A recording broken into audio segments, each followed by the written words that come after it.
Alright, so here we are on the login page. So if you try to log in here with the wrong username and password,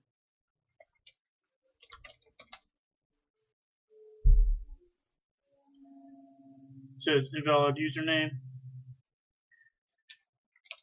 But if you find the right username, the wrong password, it says the password's wrong, the username is right. So now we actually know what the username is.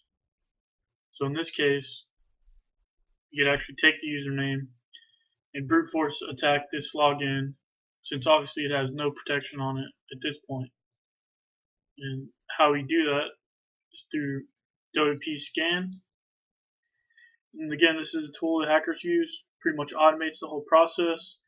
Once they're able to get your username, they can easily just run a brute force attack on your login, supply a password list, and pretty much just let the computer go at it until it cracks it. So right now, I'm passing the username admin, and I'm passing in this really short password list, since I know what the login is, just for demonstration purposes.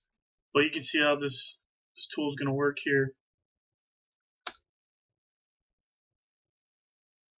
And starts the brute force attacker. Currently I have 11 passwords in the password file, and it found the password. Now obviously you'd have a little more secure password, and they would have a larger list to run through, so it's going to take them probably a lot longer. But if you have a weak password, it's not going to take them that long. You can crack passwords in a couple minutes. This program runs through the passwords really fast, so it gets through like thousands of passwords in like a couple seconds or so. So we want to protect ourselves from this. One way of doing that is from the last video, limit the login attempts, or any other type of plugin that's going to keep them from automating the process. So I'm going to log in here, activate this plugin.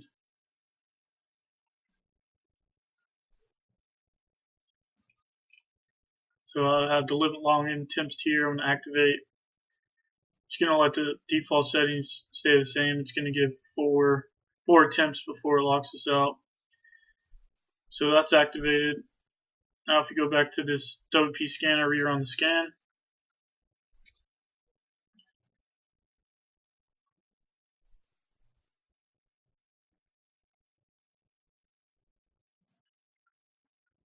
Okay, so now we're getting all these errors, and it pretty much finished. It just stopped checking. It was only able to go through four attempts before we pretty much blocked it. And so now this brute force attack for this tool doesn't work. I mean, they can come back later and try it periodically, but for the most part, you've killed off the whole automation, and that's how this tool protects you. So regardless if you have a strong password or weak password, I mean, you need to be protecting the login page one way or another. And like I said, limit login attempts is probably the simplest, easiest one. I use it quite a bit. There are some other plugins out there, which we might go over later. But regardless if it's a CAPTCHA or a plugin or any, you just need to lock down the login page. So in the next video, we'll go over a few more advanced ways to secure your site. Most of what we're trying to do is stop this WP scan from even working. So far we've done a pretty good job. We kept it from enumerating usernames, so it's unable to do that. We just kept it from brute forcing attack our login page. The final step is to go through a couple vulnerabilities of WordPress disclosing your server path.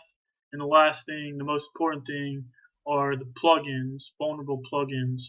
There's kind of an actual easy way to keep this WP scanner from scanning your plugin folder And it's actually as simple as just changing the name of your content folder inside of WordPress. You do have to do a little bit of a code. There's plugins out there that will also do it for you.